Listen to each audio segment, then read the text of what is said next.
Hello दोस्तों, मैं बादल साल गीता कॉलेज में आपका स्वागत है। दोस्तों जो हमारी मैथ स्पेशल सीरीज चली हुई है, तो मैथ स्पेशल सीरीज में हम जो है अपने प्रिय सर के क्वेश्चन कर रहे हैं, जो कि आपके आने वाले सभी टीचिंग एग्जाम में, आपका रीट हो, सुपर टेट हो, DSSC हो या यूपी टेट या सी टेट हो, इन सभी एग्जाम में जो है आपको हेल्प करेगा। और आपके टीचिंग एग्जाम में जो है 25 क्वेश्चन पूछे जाते हैं। मैथ के 25 क्वेश्चन आपके टीचिंग एग्जाम में पूछे जाते हैं।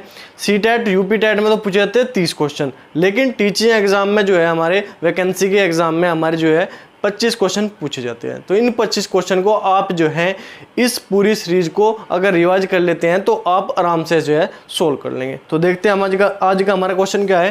क्वेश्चन नंबर हमारा 286 है हमारा। किसी कक्षा के 15 छात्रों का औसत वजन 18 किलोग्राम है तथा 10 छात्रों का औसत वजन 12 किलोग्राम है। तो बताओ कक्षा के सभी छात्रों का औसत वजन कितना है। देखो 15 छात्रों का औसत वजन, 15 का जो है औसत है कितना बताया गया, 18 किलोग्राम। ठीक है, अगर छात्रों का अनुपात हम देखें और 10 छात्रों का औसत वजन हमें बताया गया 12 किलोग्राम। ठीक है, अगर इनका अनुपात हम देखें तो 5 × 15 और 5 दूनी 10, तो 3 और 2 5 छात्र हैं। ठीक है, अगर हम 5 छात्र की बात करें तो 1 2 3 4 5 छात्र हैं। समझाने की बात है, आपको लिखना नहीं है ऐसे 1 2 3 4 5, 3 ये छात्र हो गए, 2 ये छात्र, तो 3 छात्र का वजन औसत वजन क्या है 18, इसका भी 18, इसका भी 18 और इसका भी 18, 3 का हो गया 18 और 2 का हो गया कितना 12, इसका 12 और इसका 12। औसत का मतलब क्या है? औसत का मतलब मैंने आपको बताया था कि प्रत्येक व्यक्ति के पास बराबर वस्तुएं होनी चाहिए, यही औसत है। ठीक है, तो 12 यहाँ भी है, 12 यहाँ भी है, 12 यहाँ भी है, 12 यहाँ भी है, 12 यहाँ भी है। अगर यहाँ पे 12 है तो यहाँ पे अधिक, अगर टोटल जो है सारों को 12 मिल जाए तो इनके पास अधिक कितना होगा, यहाँ पे 6 अधिक होगा, इसके पास भी 6 अधिक होगा, इसके पास भी कितना 6 अधिक है। टोटल कितने अधिक है 6 6 12 और 6 18, तो 18 जो है वस्तुएं अधिक है। ये 18 वस्तुएं कितने व्यक्तियों को देनी है, 1 2 3 4 5 व्यक्तियों को देनी है। तो 5 से भाग कर देंगे, 5 से भाग करेंगे तो 5 × 15, 5 छंग 3.6। तो प्रत्येक को इन 18 को अगर 5 व्यक्तियों में बांटेंगे तो प्रत्येक को कितनी देनी पड़ेगी 3.6 3.6 3.6 3.6। 12 सभी के पास थी पहले से ही, तो 12 ये और 3.6 ये, 12 + 3.6 कितना हो जाएगा 15.6 जो है वजन होगा, औसत होगा। पूरी जो है सभी छात्रों का औसत वजन कितना होगा 15.6, क्योंकि 12 वस्तुएं हमने सबको दे दी, बराबर होगी। उसके बाद इनके पास 6 अधिक बची, 6 इसके पास अधिक, 6 इसके पास अधिक, टोटल कितनी अधिक है 6 6 12 6 18 वस्तुएं अधिक है। 18 वस्तुओं को 5 व्यक्तियों को हमें देना है, 5 बच्चों को हमें देना है। ठीक है, 18 चॉकलेट अधिक है तो 18 चॉकलेट को हम जो है 5 बच्चों को बांटना है, तो कितनी मिलेगी 3.6 चॉकलेट एक बच्चे को मिलेगी। ठीक है, 12 चॉकलेट हमने सबको पहले दी थी, 3.6 चॉकलेट और देनी है, तो 12 + 3.6 चॉकलेट बराबर कितनी होगी 15.6 चॉकलेट हो, वजन हो, औसत क्या हो, तो सभी छात्रों का औसत क्या हो जाएगा 15.6 किलोग्राम, 15.6 किलोग्राम। ठीक है, नेक्स्ट क्वेश्चन है हमारा 287। 3 लड़कों की औसत आयु 16 वर्ष है। यदि उनकी आयु का अनुपात 4:5:7 हो तो सबसे छोटे लड़के की औसत आयु। देखो 3 लड़के हैं, औसत आयु 16 वर्ष है। अगर हम इनकी कुल आयु निकालें, कुल आयु, तो कुल आयु हमारी क्या होती है औसत गुणा पदों का योग क्या होता है, पदों का योग होता है पदों का औसत गुणा पदों की संख्या।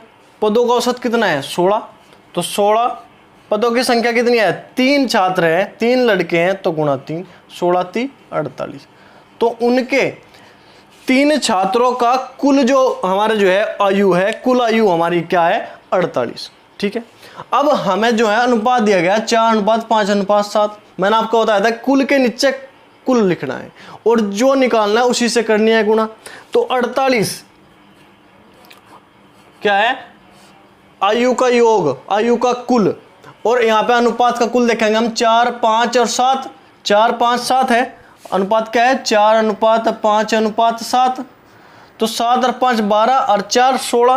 तो कुल के नीचे कुल आयु के नीचे अनुपात का कुल, अनुपात का जोड़ लिख दिया हमने 48/16। सबसे छोटे लड़के की आयु पूछना, सबसे छोटा कौन सा है जिसका अनुपात सबसे कम है, तो क्या है 4, तो गुणा कर देंगे 4 से। 16 × 48, 3 चौक 12, 12 वर्ष। तो सबसे छोटे लड़के की आयु क्या है? 12 वर्ष। कुल आयु हमने निकाली, पहले तीनों छात्रों की कुल आयु हमने निकाल ली 48 वर्ष। ठीक है, कुल के नीचे कुल लिखना है, अनुपात हमें दिया गया है, तो अनुपात क्या हो जाएगा? 7 और 5 12 और 4 16, 48/16। सबसे छोटे लड़के की आयु निकालनी है, उसी के अनुपात से गुणा कर देंगे, तो गुणा 4 कर देंगे, 12 वर्ष हमारी आयु हो जाएगी। ठीक है, आप इसे को नोट करो, फिर नेक्स्ट क्वेश्चन देखते हैं। क्वेश्चन नंबर 288 हमें क्या दिया गया? 7 संख्याओं का औसत 51 है। यदि एक संख्या हटा दी जाए तो नया औसत 49 हो जाता है। निकाली गई संख्या क्या होगी? ठीक है, 7 संख्याओं का औसत 51 बताया गया। एक संख्या हटा दी गई तो जो है नया औसत जो है 49 हो गया। ठीक है, 49 हो गया, नया औसत क्या होगा? 49। अगर औसत में कमी की बात मैं करूं तो औसत पहले कितना था? 51, बाद में कितना होगा? एक संख्या हटाने के बाद कितना होगा? 49। तो कितने की कमी आई? कितने की कमी आई? 2 की कमी आई। ठीक है, औसत में 2 की कमी आई। संख्या कितनी है? 7। अगर संख्या में देखें हम तो कितना होगा? 7 × 2 क्या हो जाएगा? 7 दूनी 14, 14 की कमी आओगी, 14 की कमी आओगी। ठीक है, तो 14 की कमी आओगी किस में? 14 की कमी आओगी किस में? 7 दूनी 14, 49 हो जाता है। ठीक है, नया औसत जो है 49 हो गया। नया औसत क्या हो गया? 49। तो नई संख्या क्या होगी? तो संख्या क्या होगी? तो 49 + 14 क्या हो गया? 63। वो संख्या क्या थी? नई संख्या क्या थी? 63। इसका एक तरीका मैं आपको और बता दूं, देखो एक तरीका तो ये हो गया कि औसत का अंतर देखेंगे हम। औसत पहले 51 था, पहले क्या हो गया? 49। तो कितनी कमी आई? 2 की कमी आई। ठीक है, जब औसत में 2 की कमी है तो संख्या में कितनी होगी? तो 7 × 2, 7 संख्या थी, 7 दूनी 14। ठीक है, 14। किसकी वजह से? संख्या क्या होगी? वो नया औसत क्या है? 49, 49 + 14 63। ठीक है, देखो एक तरीका ये है, 7 संख्याओं का औसत क्या है? हमें बताया गया 51। एक संख्या हटा दी तो कितनी रहेगी? 6 संख्या, 6। ठीक है, कितना औसत हो गया? 49। यहाँ पे कितने की कमी आई? अंतर, यहाँ पे अंतर कितना है? 2 का, और यहाँ पे अंतर कितना है? 1 का। इस 1 की गुणा घड़ी की दिशा में कर दो, इस 2 की गुणा घड़ी की दिशा में कर दो।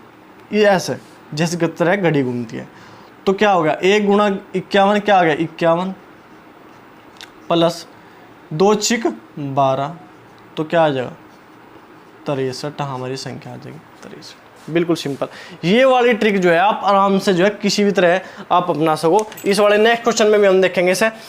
289, क्वेश्चन नंबर 289। एक कक्षा में 18 विद्यार्थियों की औसत आयु 14 वर्ष है। यदि अध्यापक भी शामिल कर लिया जाए तो औसत आयु में 2 वर्ष की वृद्धि हो जाती है। तो अध्यापक की आयु ज्ञात करो। देखो 18 विद्यार्थियों की औसत आयु हमें क्या बताई गई? 14 वर्ष, 14 वर्ष। ठीक है, अब एक अध्यापक शामिल कर लिया तो 18 विद्यार्थी पहले थे, एक और बढ़ गया, कितने हो गए? 19। इनकी औसत आयु में क्या हो गया? 2 वर्ष की वृद्धि होगी। 14 पहले थी तो अब क्या होगी? 16। अब इनका अंतर देखेंगे हम कितना है? 2।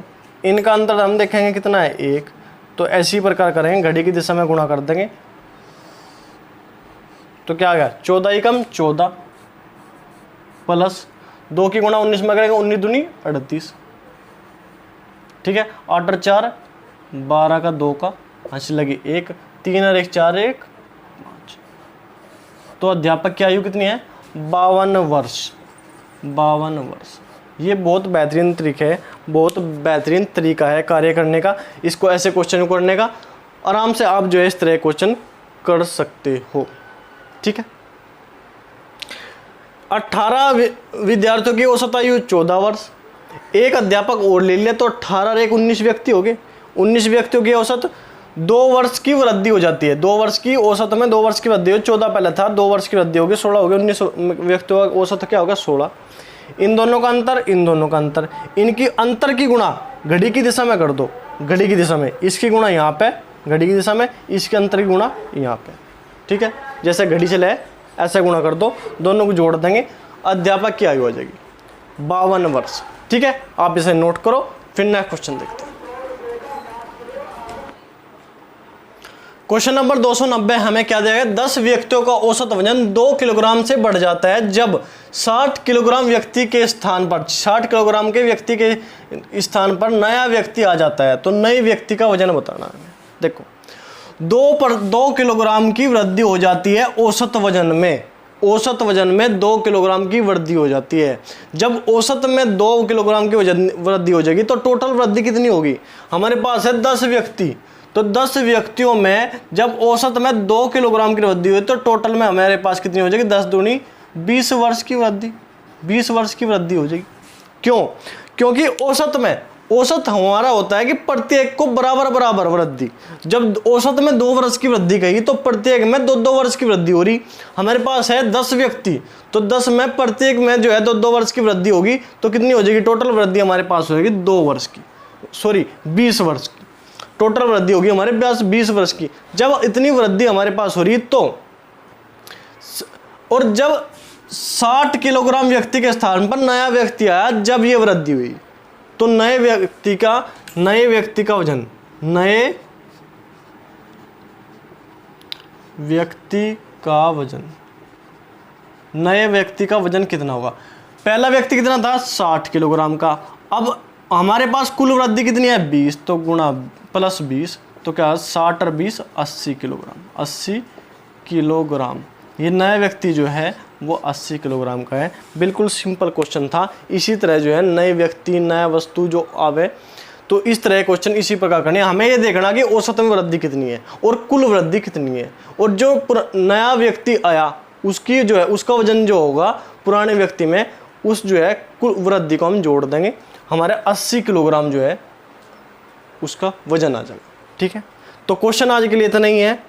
क्वेश्चन बहुत ही बेहतरीन है। रीट के जो हमारा एग्जाम आने वाला है, या आने वाले जो सुपर टेट होगा, यूपी टेट होगा या DSSC होगा, उनमें जो है आपको कोई टेंशन लेने की जरूरत नहीं है। मैथ का जो है आपको बिल्कुल रिवीजन बहुत बेहतरीन तरीके से मैं करा दूंगा, तो ठीक है।